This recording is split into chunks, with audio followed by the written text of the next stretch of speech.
आदरणीय मंच पर उपस्थित हम सबके वरिष्ठ संगठन के संगठन मंत्री राजीव सिंह जी, आदरणीय चौहान साहब, आदरणीय कुणाल चौधरी जी, आदरणीय महामंत्री हमारे संजय हमारे जिलाध्यक्ष जी निवास के भोपाल के जिलाध्यक्ष जी, सीहोर के जिलाध्यक्ष जी कुणाल चौधरी जी, अभी सम्मानित हमारे किसान कांग्रेस के मध्य प्रदेश की जिम्मेवारी जिनको हमारे दिल्ली के परिवार चौहान जी, सॉरी भैया, और सबसे महत्वपूर्ण आप सब जिन्होंने एक ऐसा व्यक्ति पूरे मध्य प्रदेश में जिसने जान ला दी कांग्रेस के कार्यकर्ताओं में, बुधनी का चुनाव लड़के राजकुमार सबसे आग्रह करता हूं कि सबसे पहले राजकुमार भैया के लिए और अपने आप के लिए जोरदार तालियां बजाएं। सम्मानित साथियों, सौभाग्य का विषय है कि विदिशा लोकसभा देश के कृषि मंत्री की लोकसभा है। वहां के सांसद देश के कृषि मंत्री, कई साल तक वो प्रदेश के मुख्यमंत्री भी रहे और हर बार उन्होंने कहा कि मैं किसान का बेटा हूं, किसान मेरा भगवान है। उन्होंने कहा किसान क्या है, मुझे दुगनी करनी है और खेती को लाभ का धंधा बनाना है। अगर आप गूगल पे सर्च करो तो शिवराज सिंह जी ने ये चारों बातें कम से कम 1 लाख बार बोली हो, कम से कम 1 लाख बार। और गूगल पे आप ये भी सर्च करो कि सबसे ज्यादा झूठ बोलने वाला नेता कोई एक है, उसका नाम बता गूगल। जो शिवराज सिंह चौहान का ही नाम आएगा, चाहो तो चेक कर लो आप। ये संदर्भ क्यों है? ये संदर्भ इसलिए है कि मध्य प्रदेश किसान कांग्रेस के अध्यक्ष और देश के केंद्रीय कृषि मंत्री शिवराज सिंह जी चौहान दोनों एक ही, आप लोग एक विधानसभा के हैं और एक लोकसभा के। पूरे मध्य प्रदेश में कांग्रेस पार्टी ने किसानों को लेकर, देश में कांग्रेस पार्टी ने किसानों को लेकर जो संघर्ष किया, जो सहायता की, जो सहयोग किया, जो नीति बनाई, वो सर्वविदित है। हम ही थे जिन्होंने कृषि क्रांति की, हरित क्रांति की। हम ही थे जो हमने दुग्ध की क्रांति की, कांग्रेस पार्टी ने की, इंदिरा जी ने की। हम ही थे जिन्होंने 72,000 करोड़ रुपए के ऋण एक साइन में माफ कर दी। हम ही थे, मनमोहन सिंह जी की सरकार थी जिन्होंने 10 साल में खेती और किसानी को इतना लाभ का धंधा बनाया कि जो किसान सही तरीके से कपड़े नहीं पहनता था, उसके यहाँ 4 व्हीलर गाड़ी आई उस पीरियड में। कांग्रेस पार्टी थी जिसकी मध्य प्रदेश की 15 महीने की सरकार में हमने 27 लाख किसानों के ऋण माफ किए। हम ही थे जो खाद पे सब्सिडी लेने में किसानों को कभी पीछे नहीं रहते। हम ही थे जो एग्रीकल्चर, जितने भी इक्विपमेंट आते हैं, जो संसाधन आते हैं, जो एग्रीकल्चर में खेती में काम आते हैं, उन पर सब्सिडी देने की प्रोसेस बनाते थे। कुल मिलाकर खेती, किसानी और कांग्रेस एक दूसरे का चोली दामन का साथ रहा है और हमारी सारी नीतियां किसान को सहायता करने की रही। फिर भारतीय जनता पार्टी ने अभी जब चुनाव हुए तो कहा कि हम, शिवराज सिंह चौहान ने कहा कि हम 3100 के धान के दाम देंगे, 2700 के गेहूं के दाम देंगे, कृषि को लाभ का धंधा बनाएंगे, डबल इनकम करेंगे। सबसे ज्यादा कर्जदार अगर किसी देश का, किसी प्रदेश का एक किसान है, ये भी गूगल बताता है। हमें आंकड़े तो हम निकाल ही सकते हैं, पर ये भी गूगल बताता है कि 80% मध्य प्रदेश के किसान कर्जदार हैं। सबसे ज्यादा आत्महत्या कहीं होती है किसानों की तो मध्य प्रदेश में होती है। साथियों, जो एक खेती और किसानी को लेकर बीजेपी अगर जो बोला कभी किया ही नहीं। अगर देश में कोई एक विचार सबसे बड़ा किसान का दुश्मन है तो भारतीय जनता पार्टी का। यही शिवराज सिंह चौहान यही देश के प्रधानमंत्री नरेंद्र मोदी, ये आज के हमारे मुख्यमंत्री मोहन यादव, तीनों ने धोखे दिए मध्य प्रदेश के किसानों को।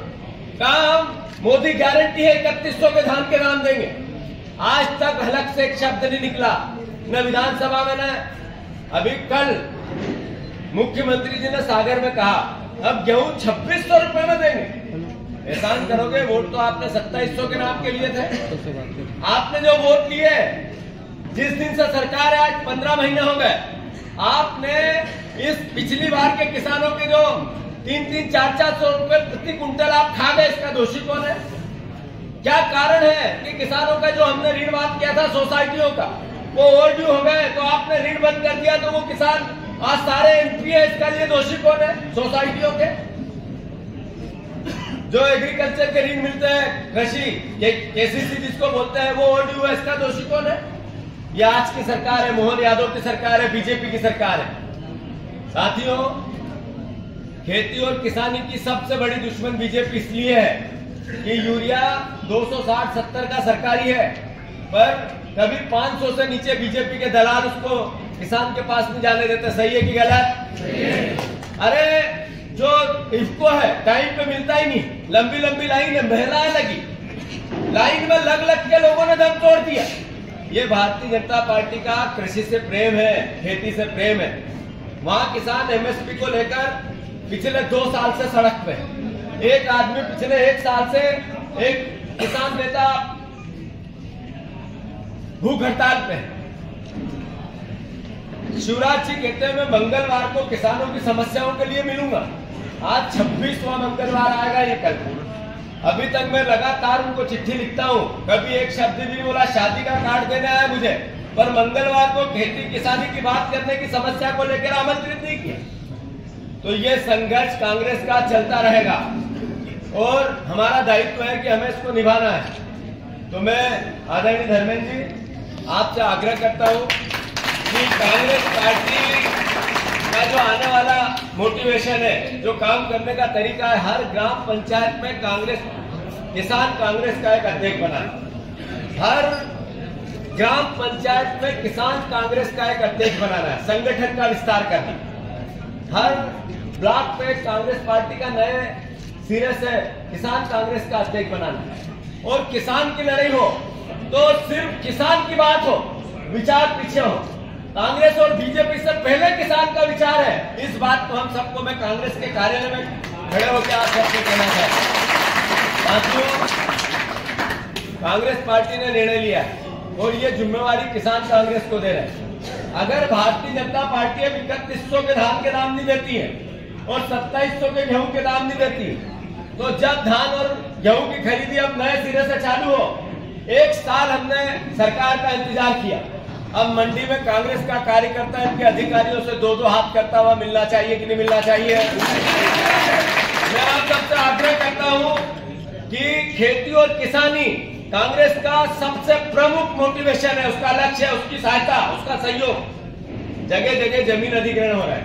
अडानी और अंबानी को जमीन सरकारी कोड़ियों के मोल दी जा रही है, किसान की जमीन सरकार कोड़ियों के मोल दे रही है। अभी इंदौर में एक पश्चिमी रिंग रोड बन गई, कोयले की खदान, उमरिया, सिंगरौली, शहडोल, जमीन अधिग्रहण हो रही है। अलग अलग जिलों में अलग अलग प्रकार की नीति जमीन अधिग्रहण की बनाई जा रही है। किसानों की जमीन औने पौने दाम पर छीनी जा रही है। और ये मोहन यादव जी इन्वेस्टर मीट प्रधानमंत्री आए और कहा जमीन की कमी नहीं है, बहुत बड़ा लैंड बैंक है। वो लैंड बैंक किसानों के खून पसीने के कमाई की जमीन का है और उसको कोड़ियों के दाम भारतीय जनता पार्टी छीन रही। कांग्रेस पार्टी की नीति जो राहुल गांधी जी ने कहा था कि ग्रामीण क्षेत्र में भूमि अधिग्रहण अधिनियम के माध्यम से 1 का 4 और शहरी क्षेत्र में 1 का 2 गाइडलाइन के अनुसार, और गाइडलाइन भी व्यवहारिक बाजार मूल्य की होगी। इस भूमि अधिग्रहण अधिनियम के संघर्ष को कांग्रेस पार्टी का कार्यकर्ता, किसान कांग्रेस परिवार के सभी साथीगण, आप सब इसको संघर्ष को जारी रखेंगे। मैं फिर से, मेरा भी खुद भी मैं किसान का बेटा हूं, जो खेती और जमीन पर अनाज उगाने में कितनी तकलीफ आती है, कितना संघर्ष होता है, इसको मैं जानता हूं। मुझे याद है कि क्या होती है खुरपी, क्या होता है दराता, क्या होता है दराते का हत्था, क्या होता है बख्तर, क्या होती है पास, क्या होता है हत्था, क्या होती है फांदन, क्या होती है चूड़ी, क्या होती है चखील में मोटर, क्या होती है स्टार्टर, क्या होता है। जब ट्रांसफार्मर में कटआउट होते हैं तो ऊपर वो एक तार बांध के नीचे फिर बांधना पड़ता है और कभी कभी कई किसान करंट में मर भी जाते हैं। याद है मुझे ये बात, मैं जानता हूँ। ऊपर का जो जम्फर भी जुड़ता है, लाइन में नहीं आता तो किसान के बच्चे चढ़ के करते हैं। फेस चला जाता तो फेस कैसे बांधना पड़ता है रात में, मोटरसाइकिल के लाइट में ही मोटरसाइकिल एक चालू करो और एक डिब्बी पे फेस बांध रहा है। ये सब संघर्ष में जानता हूँ। मैं जानता हूँ मंडी में भी जब अनाज नहीं बिकता है और ये कह देते हैं सैंपल फेल हो गया तो किसान के दिल पे कितना बोझ आता है। जब मैं ये जानता हूँ ऊपर से पाला पड़ जाता है और किसान की फसल चली जाती है तो किसान खून के आंसू रोता है, बैंक का कर्ज चढ़ जाता है तो कई किसान आत्महत्या कर देते हैं। उस एहसास को भी मैं जीता उस भावना को कि जो खेती और किसानी में परिवार के लोग, उसके बच्चे अब छोटी नौकरी करना चाहते हैं पर खेती नहीं करना चाहते। ये भी भावना मेरे को अच्छे से किसान परिवार की याद है कि अपने बेटों को पेट काट कर जब वो माता पिता, किसान माता पिता पढ़ाते हैं और वहाँ नौकरी नहीं मिलती और यहाँ बेटा खेती नहीं कर पाता है तो उस वेदना का कितना बड़ा घात उस परिवार पे पड़ता है।